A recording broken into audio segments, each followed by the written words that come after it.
Hello guys, मैं हूं सनी और आप देख रहे हैं हार्डवेयर माना। आज हम लोग रिव्यू करने वाले हैं लेनोवो के लॉग सीरीज़ के लैपटॉप का।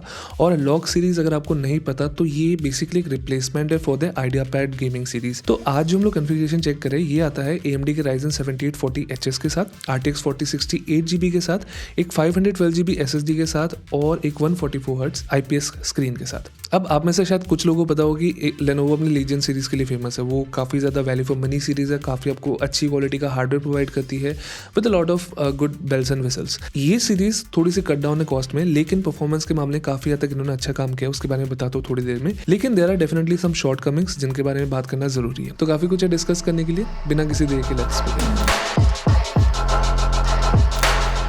So let's start with the design. यहाँ पे बहुत ज़्यादा कुछ एग्रेसिव काम करने की कोशिश नहीं की है, कुछ बहुत ज़्यादा ग्राउंड ब्रेकिंग करने की कोशिश नहीं की है। This is a very simple plastic chassis laptop, जिसका डिज़ाइन जो है मेरे ख्याल से इन्होंने अच्छा रखा है। मतलब बहुत ज़्यादा कुछ गेमर स्टाइल में भी नहीं रखा, बहुत ज़्यादा बेसिक ऑफिस टाइप वाला भी नहीं रखा। यहाँ पे थोड़ी बहुत एजेस है, थोड़े बहुत कर्व्स है हल्के से। और यहाँ पे मुझे एक चीज़ अच्छी लगी, इन्होंने थोड़ा सा ब्लू एक्सेंट डाला हुआ है जो साइड में आपको दिखता है, वेंट्स वगैरह के पास दिखता है, रियर और साइड वेंट्स के पास। अब जो हमारे पास वर्जन है ये 15.6 इंच 16:9 डिस्प्ले के साथ आता है। अब इस डिस्प्ले के बारे में स्पेसिफिकली थोड़ी देर बाद बारे में बात करूंगा, लेकिन अगर इसके हिंज वगैरह की बात करें, this is fine. Completely 180 degree नहीं जाता जैसे कुछ है ना लेनोवो के लैपटॉप जाते हैं। अब जो इस लैपटॉप का वेट है ये है 2.5 किलोग्राम्स और 2.447 kilograms to be exact.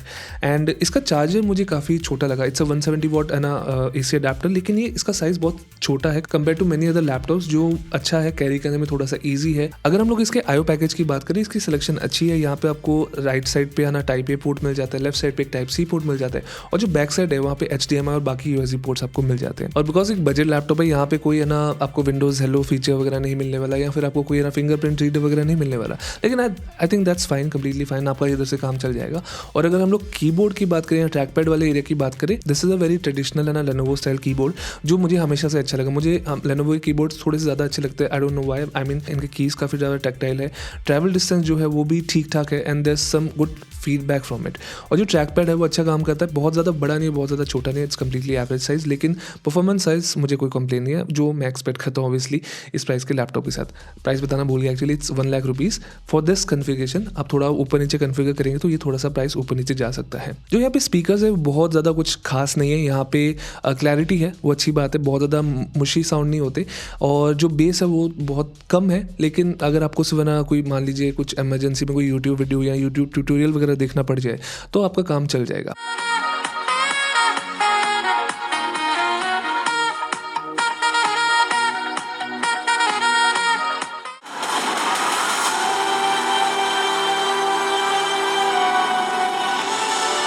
My allegiance is to you. Do you believe me? This is a form of power. लेकिन अगर मैं हेडफोन जैक की बात करूँ, वहाँ पे थोड़ी सी नॉइज़ ज़रूर है। अगर आप है ना बहुत ही सेंसिटिव है ना ईयरफोन्स वगैरह यूज़ करने वाले हैं तो मे बी आपको थोड़ी बहुत ग्राउंड नॉइज़ सुनाई देगी लैपटॉप के साथ। तो मैं रिकमेंड करूँगा कि आप है ना एक एक्सटर्नल डैक वगैरह यूज़ करें उस केस में, अगर आपको बहुत ही मतलब कुछ स्ट्रिक्ट ऑडियो वाला काम करना हो। बाकी इन टर्म्स ऑफ एक्सपेंडेबिलिटी यहाँ पे कोई प्रॉब्लम नहीं है, आप इजीली रैम और या फिर SSD अपग्रेड कर सकते हैं बाई चांस। एंड मैं डेफिनेटली रिकमेंड करूँगा कि SSD आप अपग्रेड कर ले, बिकॉज SSD सिर्फ 512 GB आती है इसके साथ, जो थोड़ी सी कम होगी ऑब्वियसली अगर आप है ना कुछ गेम्स वगैरह इंस्टॉल करते हैं, फिर एप्लीकेशन है, प्रोग्राम्स वगैरह, फिर अपने प्रोजेक्ट्स फाइल्स वगैरह सेव करना चाहते हैं। लेकिन प्रोसेस ईजी है, लेकिन काफ़ी सारे स्क्रूज आपको खोलने पड़ेंगे, बहुत सारे स्क्रूज हैं, तो उस चीज़ का आपको थोड़ा सा ध्यान रखना पड़ेगा। तो जल्दी से परफॉर्मेंस की बात कर लेते हैं। तो जैसे मैंने स्टार्टिंग में बताया था, ये जो कन्फिगरेशन है हमारे पास ये है AMD के 7840HS के साथ और RTX 4060 8GB के साथ। लॉग सीरीज है, ये इंटेल में भी अवेलेबल है, एंड इंटेल में आप मैक्सिमम जा सकते हैं 13700H एंड 4060 सेम वेरिएंट।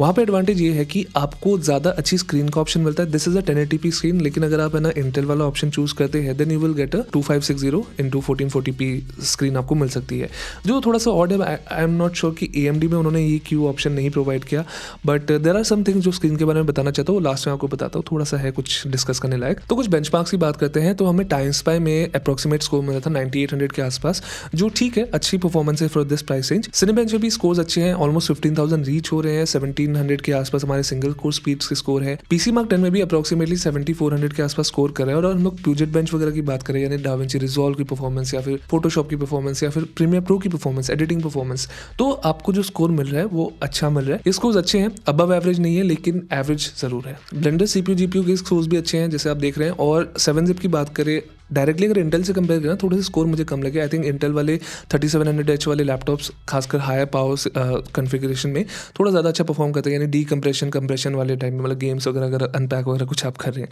तो वहाँ पे शायद इंटेल वाला आपको परफॉर्मेंस अच्छी देने वाला है। लेकिन इन टर्म्स ऑफ ओवरऑल ना एप्लीकेशन परफॉर्मेंस वगैरह तो वो अच्छा परफॉर्मेंस है, कोई मुझे अलग नहीं फील हुआ, कोई ऐसा नहीं लगा कि स्कोर बहुत ज़्यादा कम है from the configuration. And because यहाँ पे जो 7840HS है राइजन का, ये 50 वाट तक कॉन्फ़िगर्ड है तो ये इजीली हिट कर रहा है हमारे टारगेट्स।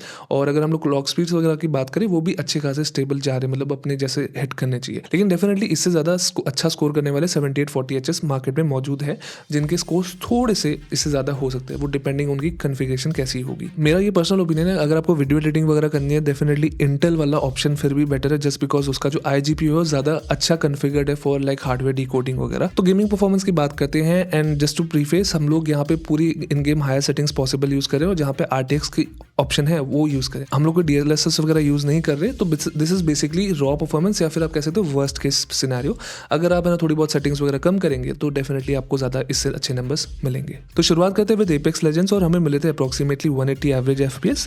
असैसिन्स क्रीड वालहल्ला में 98 तक FPS हमारे जा रहे थे। एंड कंट्रोल की बात करें तो ये थोड़ी सी ज़्यादा ग्राफिक्स इंटेंस गेम है, यहाँ पे हमें अप्रॉक्सीमेटली FPS मिल रहे थे विद RTX 48 के आसपास। काउंटर स्ट्राइक 2 में 190 तक हमारे FPS जा रहे थे एंड डेथ स्टैंडिंग में भी अच्छे खासे हमें नंबर्स मिले थे अप्रॉक्सीमेटली 183 FPS तक। Doom Eternal with RTX it was 75 FPS average and Metro Exodus की बात करें it was 81 FPS। Shadow of the Tomb Raider में which is a pretty heavy game still, यहाँ पे परफॉर्मेंस हमें मिल रही थी एवरेज FPS ऑफ 66 FPS। अगर हम लोग गेमिंग के टेम्परेचर्स वगैरह की बात करें, यहाँ पे टेम्परेचर्स अप्रॉक्सीमेटली 80-85 तक जा रहे थे फॉर द CPU एंड हमारे जो GPU था वो काफ़ी ज़्यादा कूल एंड क्वाइट था, यहाँ पे वो सिर्फ 70-65 इसके आसपास ही था।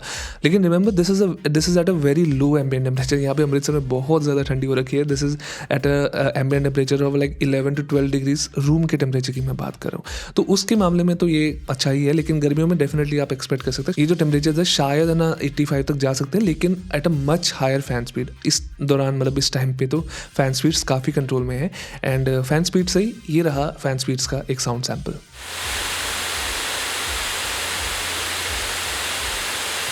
मैं हमेशा कहता हूँ कि बैटरी टेस्ट करना बहुत ही ऑड चीज़ है लैपटॉप्स में, बिकॉज पता नहीं आप क्या यूज़ करने वाले, क्या एप्लीकेशन यूज़ करने वाले, क्या सेटिंग्स आपने रखी। तो अगर हम लोग बिल्कुल बेसिक लोड्स की बात करें ना, आप इजीली एक्सपेक्ट कर सकते हैं 6 आवर्स ऑफ बैटरी लाइफ। मैं कह रहा हूँ जैसे लाइक मूवी वॉचिंग या फिर बहुत ही लो लेवल है ना वर्ड एप्लीकेशन वगैरह पे कुछ काम कर रहे हो, आप कोई ग्राफिक इंटेंस काम नहीं कर रहे, तो उस केस में ईजिली आपको ना आराम से 6 घंटे वगैरह तक मिल सकते हैं। थोड़ा सा इंटेंस काम करोगे तो डेफिनेटली वो नंबर ड्रॉप हो सकता है 4 आवर्स तक, लेकिन आप ईजिली 3+ आवर्स इससे रिलाई कर सकते हैं इसको, मतलब अच्छी परफॉर्मेंस पे जो अच्छी है। इंटेल के लैपटॉप से बेटर है, इंटेल के लैपटॉप ईजिली बहुत ज़्यादा नीचे चले जाते हैं, तो इससे तो बैटरी लाइफ से थोड़ी ज़्यादा प्यार है ना, तो डेफिनेटली आप AMD वाला लॉक कंसिडर करें। सो फाइनली बात करते हैं हमारे स्क्रीन की। तो स्क्रीन के साथ क्या सीन है कि देखो ये ऑब्वियसली मैंने जैसे स्टार्टिंग में बताया था, this is an entry level series of Lenovo, ठीक है, लीजियन के नीचे आता है। कहीं ना कहीं आप कॉस्ट कटिंग थोड़ी सी एक्सपेक्ट कर सकते हैं। यहाँ पे इन्होंने कॉस्ट कटिंग की है विद द स्क्रीन। यहाँ पे जो स्क्रीन है वो 1080p स्क्रीन है, 144 हर्ट्ज तक इसका रिफ्रेश रेट है, लेकिन इसके जो कलर परफॉर्मेंस है ना वो बहुत ही ज़्यादा बेसिक है। तो अगर आपको कुछ कलर इंटेंसिव काम करना है ना तो ये डेफिनेटली वो स्क्रीन नहीं है। सरप्राइजिंगली ये स्क्रीन बहुत ज़्यादा ब्राइट हो जाती है, इट ऑलमोस्ट रीचेज लाइक ना 315 nits प्लस, जो अच्छी बात है अगर आपको है ना कहीं दिन वगैरह में खुले ऑफिस वगैरह में काम करना पड़े। दूसरी तरफ इसका जो वाइट पॉइंट है यानी जो वाइट बैलेंस है स्क्रीन का वो काफ़ी अच्छा था कंपैरेटिवली, मतलब इससे मैंने बहुत बुरा देखा हुआ है, तो ये ऑलमोस्ट है ना अच्छा हिट कर जाता है, ऑलमोस्ट है ना 65 के आसपास ही कहीं भटकता रहता है। लेकिन जो मेरी एक्चुअल कंप्लेंट है वो है कलर एक्यूरेसी में, डिस्प्ले थोड़ी सी मतलब अनसैचुरेटेड सी दिखती है बिकॉज ऑफ लो ऐसा colour garment coverage, sRGB values वगैरह कम है। लेकिन मुझे एक्चुअली जो कंप्लेंट हुई ना इस लैपटॉप से वो थी कि इस लैपटॉप में बहुत ज़्यादा गोस्टिंग का इशू यानी मोशन ब्लर का इशू था। लेनोवो के रिप्रेजेंटेटिव से बात की, उन्होंने कहा this might be possible because ये एक मीडिया यूनिट है, रिव्यू सैंपल है, रिटेल यूनिट नहीं है, तो I am not sure screen की गोस्टिंग परफॉर्मेंस कैसी है रिटेल यूनिट्स में, at least for the 1080p panel, because I am know for sure कि जो इंटेल वेरियंट्स में हमारी स्क्रीन आती है 2K वाली उसमें कोई प्रॉब्लम नहीं है, उसके मैंने रिव्यूज चेक किया, that's in fact better than most other laptops in terms of response times वगैरह। एंड आई होप जो लेनोवो ने कहा कि this is a review sample, media unit है, रिटेल सैंपल नहीं है, इसकी वजह से स्क्रीन में प्रॉब्लम्स है,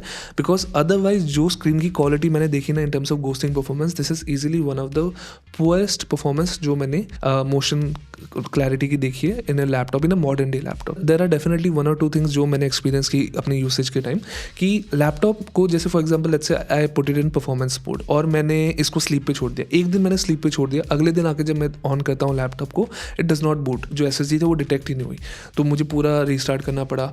ऐसा तो मेरे साथ 3-4 बार हुआ कि मैं स्लीप पे अगर मान लीजिए एक दिन से ज़्यादा छोड़ देता हूँ, फिर अगले दिन आके इसको ओपन करता हूँ, पूरा पीसी रीस्टार्ट हो जाता है या फिर ब्लैंक स्क्रीन पे अड़ा रहता है, वो बूट लूप तो नहीं कहूँगा लेकिन एक तरीके से ब्लैंक स्टेट पे अटका रहता है, तो मुझे रीस्टार्ट करना पड़ा लैपटॉप 2-3 बार। दूसरी चीज़, बार बार लेनोवो का एडवर्टाइजमेंट राइट साइड्स पे आ रहे थे, take extended warranty plan, take this, इसका यूज़ करो, उसका यूज़ करो, सो वो थोड़ा सा ऑड लगा, मतलब 2-3 बार वही चीज़ अगर आती रहती तो थोड़ा सा अनोइंग हो जाता है, तो वो डेफिनेटली वहाँ पे इंप्रूव कर सकते हैं। सो कंक्लूड करते हैं, ये जो लैपटॉप है अगर हम लोग देखा जाए तो 4060 लैपटॉप या फिर 13700H 7840HS वाली जो कॉन्फ़िगरेशन है ना मार्केट में ईजिली आपको है ना 1,20,30,000 रुपये तक जा सकती है। तो उस केस में अगर आपको सिर्फ है ना मान लीजिए परफॉर्मेंस चाहिए और आपके पास एक डेडिकेटेड स्क्रीन है, आपको बस इसको एक साइड पे लगा के अपना मेन स्क्रीन पे काम करना है, this is a good option. इसी स्क्रीन पे मैं रिलाई नहीं करूँगा फॉर कलर एक्यूरेट वर्क या फिर कोई भी वर्क टाइप के लिए, गेमिंग के लिए शायद चल जाए। फिर भी अगर आपको बाय करना, डिस्क्रिप्शन में लिंक होगी, जरूर आप जाके चेक कर सकते हैं। बाकी कोई भी क्वेश्चन हो स्पेसिफिक लैपटॉप के बारे में तो प्लीज़ मुझे कमेंट्स में जरूर बताना। सो हम trying to build a database, हम लोग और ज़्यादा लैपटॉप रिव्यू करने की कोशिश करेंगे। सो लेट मी नो कोई स्पेसिफिक लैपटॉप है, जरूर ट्राई करूँगा अगर मौका मिल जाए तो। सो लाइक शेयर सब्सक्राइब अपने स्वाद अनुसार करते रहे। मैं मिलूंगा आपको अगली बार। Till then.